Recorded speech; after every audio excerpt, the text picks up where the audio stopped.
Hello everyone, this video has some things that we wanted to say in our other video, titled Zombies, Tyrants and Edward I, things which came to mind but would have broken the flow too much of that one.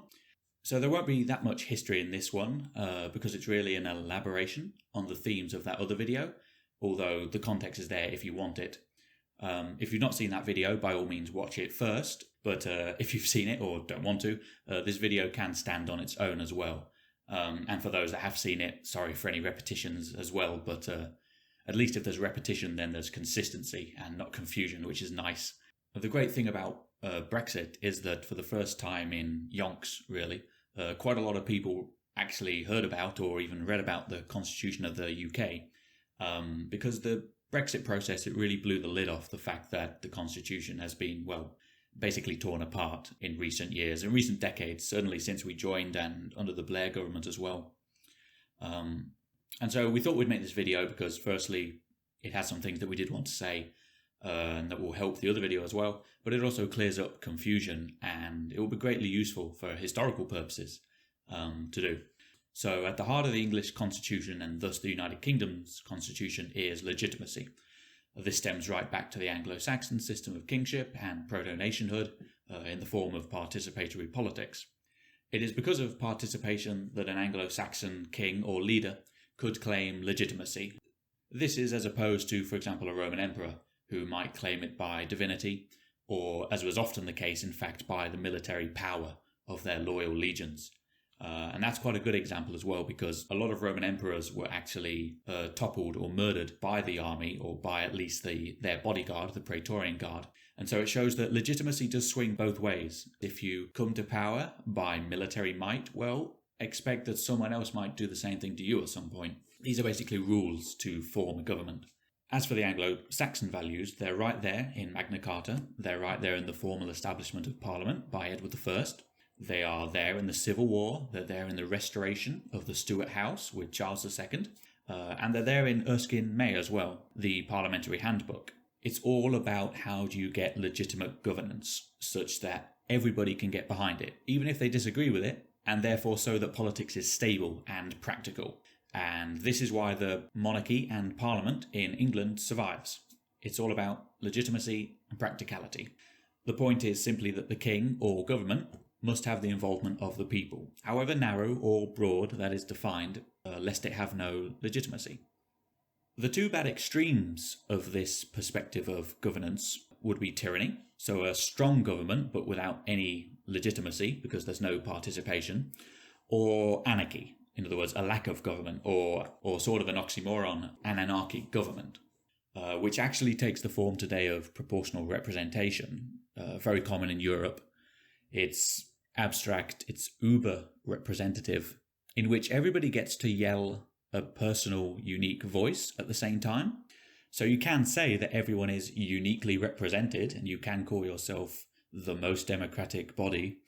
But the problem is that if everybody is uniquely represented, then, of course, nobody is representative, and no legitimate governance can get done because there is no clear mandate, there's just a lot of noise. To use a very sort of artsy-fartsy metaphor, the English parliamentary system is supposed to create a harmony of national representation, not a cacophony of uber-liberal representation of every last man and woman, and, as they're increasingly trying to argue for, literally children these days.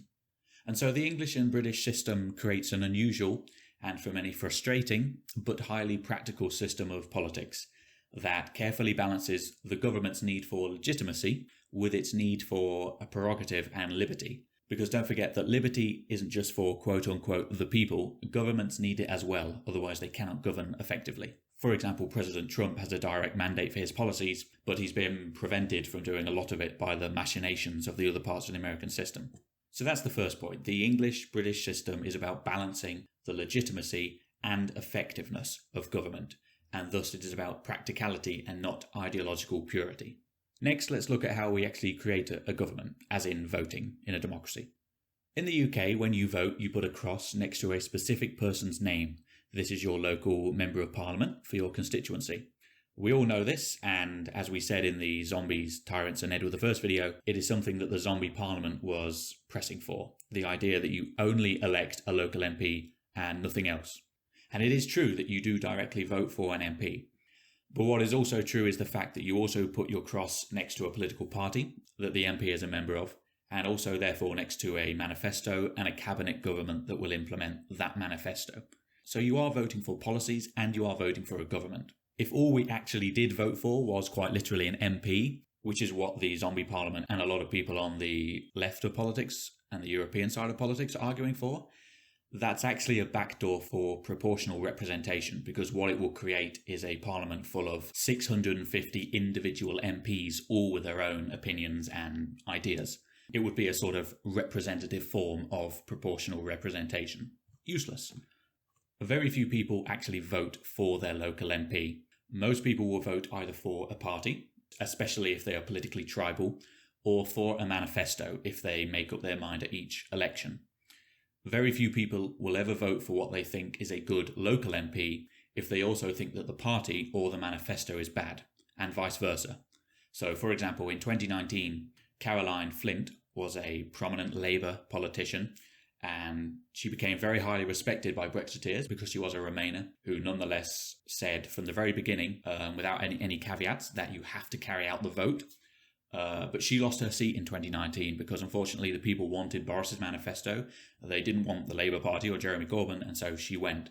On the flip side, it's also why we still have the abominable and yet aptly named failing Chris Grayling as an MP who has a reverse Midas touch. Nobody's voting for him, but they're voting for the Conservative Party.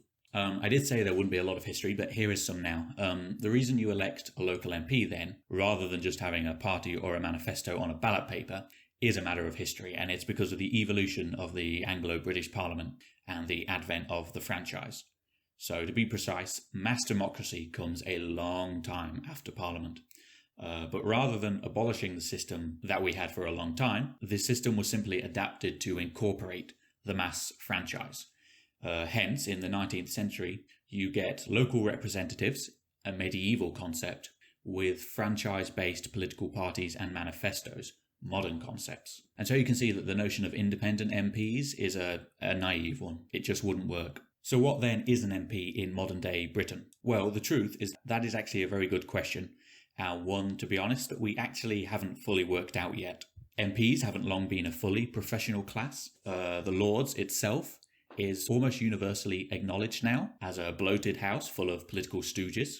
And simply put, we haven't reconciled the very, very most recent developments with our established system. We would argue that actually a lot of those recent developments are, simply put, bad, and actually a lot of them should just go. They are not a result of evolution, they're simply bits stuck on to what existed. However, what we can say for certain is that, ignoring the sort of ego of some parliamentarians, within the parliamentary system, MPs are two things. Firstly, they are simply the embodiment of the cross on the ballot box. They are tally marks against a manifesto. In other words, what they do is ratify the policies of the government that were voted for at the general election by giving votes to legislation that the government puts forth. Secondly, MPs are also political runners between their constituency and the government. We have a civil service and local councils and quangos to do actual day-to-day running, administration really.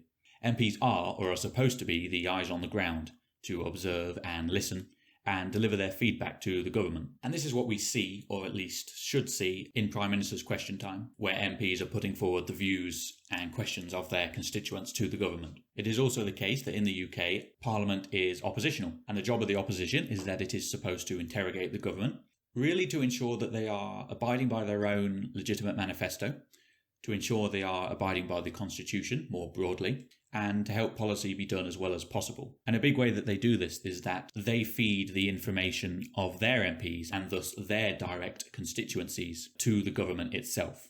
Of course, this view of the opposition is highly romanticised, and today the opposition is much more concerned with point scoring or trying to trip the government up than doing its job and facilitate good governance. It isn't really Keir Starmer that is stopping Boris from becoming a dictator or wrecking the country.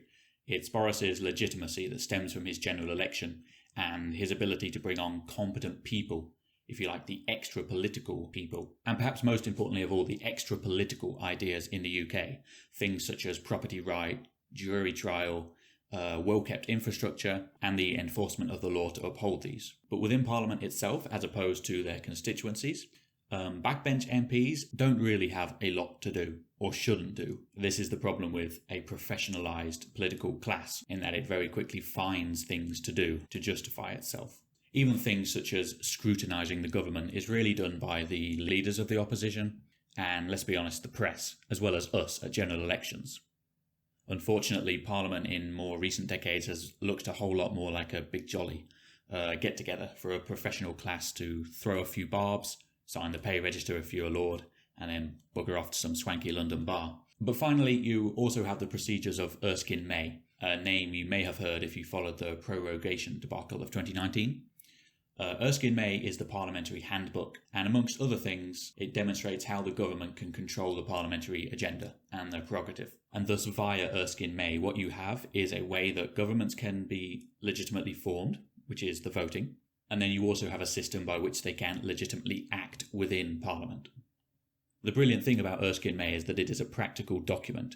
Unlike a typical technocratic work that has simply created a series of rules or just bullet points on what to do, Erskine May is essentially a narrative of Parliament and its evolution and conventions. It is living history and a document that is explanatory and not just a prescriptive procedure. It is thus an excellent example of the English and thus UK constitutional system, a living, tested and explanatory system. A tradition, in a word, not just a bureaucracy and a set of rules that someone somewhere made up. And this really brings us to the close of this video. When looking at English and British history, always bear in mind that you are not looking at and looking for perfect politics, but practical politics. Perfect politics is what proponents of proportional representation want. It is what communism wants. It's what technocrats tell you they can deliver. It's like a utopia. It's nowhere. Real life is grey, and real life is constantly changing. And so government must as well. So hopefully this lecture has been neither too rushed nor too long. It has covered a lot of things, but it really was an extension of our other video, and it is useful to have these ideas in one place where they can be quickly and easily understood. And this is especially true for people who want to look at history, because, to repeat myself, when you're looking at the English and British parliamentary system, you are looking at a natural creation, an evolutionary organism, and thus you are not looking for a pure system, but a practical system. People always want to look for the former. They always want the pure system, and it's because of this that they get false notions and revolutionary ambitions about the UK's constitution and parliament. The UK constitutional and parliamentary system is not a creation of a university essay, a black and white political fantasy like Plato's Republic. It's a living thing. It's adapted to events throughout centuries, just in the same way that the human body has evolved. It's not a clockwork system designed to be perfect without any consideration of the outside world or historical reality or, crucially, efficacy of governance. If the latter were ever considered in the PR parliaments of Europe, they would implode tomorrow. PR parliaments are modern resurrections of the doomed parliaments of the past. Half their term is tied up simply trying to work out what the vote even means and which parties are in power, and the rest of the time is spent blaming your coalition partners and starting to campaign again. The point of such parliaments is to create oligarchies and smug, abstract philosophising departments in universities and technocrats. We know that this isn't a very sexy view of politics and government. You don't get to go around shouting freedom, or if you do, freedom for the government isn't a very cavalier slogan, which is ironic since the Cavaliers were actually arguing for that. But it is also the truth, and it is also the strength and the unique identity, in fact, of the UK's parliamentary system. And even if we forget it for noble aspirations, we do at our peril. Thank you.